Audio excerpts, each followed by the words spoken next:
Paixão, meu amado, bem-vindo de volta ao Momento da Bíblia para conhecer melhor e viver uma vida em plenitude com nosso Deus. Hoje nós vamos estudar a carta de Paulo a Filemon. Filemon era um amigo de Paulo. Filemon era uma pessoa de status na comunidade.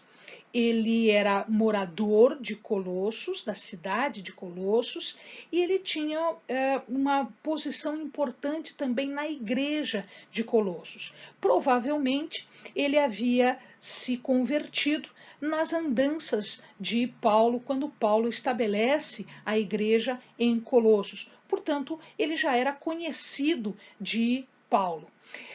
Paulo escreve esta carta a Filemon quando ele está em Roma durante a sua primeira prisão. Não na segunda, na primeira prisão ainda. Portanto, se o amado estiver observando, a sequência das cartas na Bíblia não corresponde à sequência cronológica das cartas. Amém? O que acontece aqui para que Paulo escreva uma carta a Filemon é que quando ele estava preso, surge, então, veja, a primeira prisão dele era uma prisão domiciliar, portanto ele podia receber visitas, ele podia receber as pessoas. E eis que num determinado dia aparece para ele uma pessoa de nome Onésimo. Onésimo era escravo de Filemon. Ele foge do seu senhor e ele acaba chegando em Roma. Lá em Roma ele se converte e ele acaba entrando em contato com Paulo. E aí o que acontece? Como Onésimo é um fugitivo, é um escravo fugitivo, a lei romana ela era muito rígida nesses casos. Significa dizer que Onésimo deveria receber uma punição muito pesada, muito severa, por ser escravo fugitivo. E aí Paulo fica numa situação muito complicada, porque Onésimo poderia lhe ajudar na sua obra, naquilo que ele estava fazendo, mesmo preso, tá? Mas ele não poderia usar Onésimo porque Onésimo era um escravo fugitivo. Então ele estava numa situação delicada em relação a isso. O que ele fez? Ele escreve uma carta a Filemon pedindo que Filemon considerasse a libertação de Onésimo e, como agora Onésimo era um crente, era um novo convertido, ele pede também para que Filemon aceitasse Onésimo não só nessa circunstância de perdão porque ele fugiu, mas aceitasse-o como irmão. Então, fazendo a sua libertação e o aceitando como um irmão em Cristo. Amados, por óbvio que Filemon estava muito zangado com a fuga de Onésimo. Por óbvio que Filemon não estava propício para aceitar Onésimo de novo, sem lhe dar um castigo, sem aplicar aquilo que a lei lhe permitia fazer, muito mais libertá-lo, muito mais aceitá-lo como um irmão.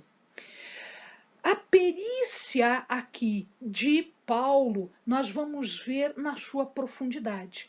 Paulo era uma pessoa de extrema sabedoria e ele soube conduzir esta situação da melhor forma possível.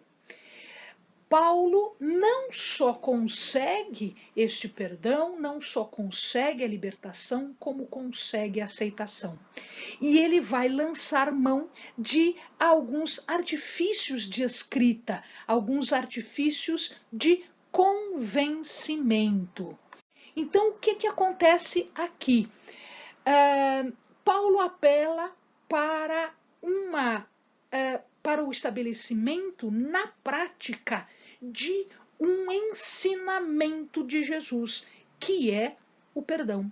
Então, Paulo está pedindo para que Filemon, tendo em vista todas as suas características, todas as suas qualidades, que ele efetivamente exerça, que ele efetivamente pratique o perdão que foi pregado e ensinado por Jesus.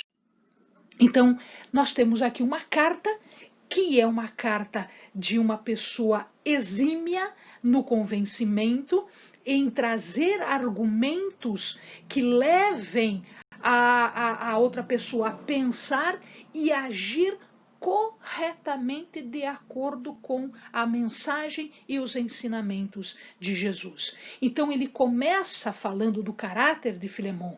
Ele conhecia Filemon. Filemon não era um desconhecido, era um conhecido dele. Então ele conhecia Filemon nas suas características, inclusive nas suas qualidades. Então ele fala primeiro das qualidades de Filemon. Ele reconhece essas qualidades e fala destas qualidades para o próprio Filemon. Você tem essas qualidades e, portanto, você é capaz de praticar o que é correto, o que é certo. E aí, só aí, ele intercede por Onésimo. E é interessante o amado notar que quem levou a carta para Filemon foi o próprio Onésimo. Onésimo voltou para o seu antigo senhor, né, porque ele era escravo de Filemon. Ele voltou com a carta de Paulo. E aí, ao ler a carta, né, nós vamos encontrar uma intercessão por Onésimo, usando o quê? Usando o seu próprio exemplo. Ele já havia ressaltado as qualidades de Filemon, usava o seu próprio exemplo, as virtudes do Filemon que ele já tinha dito, e usando também do exemplo, do parâmetro, do modelo que era Jesus Cristo em sua redenção. Amém, amados? Bons estudos.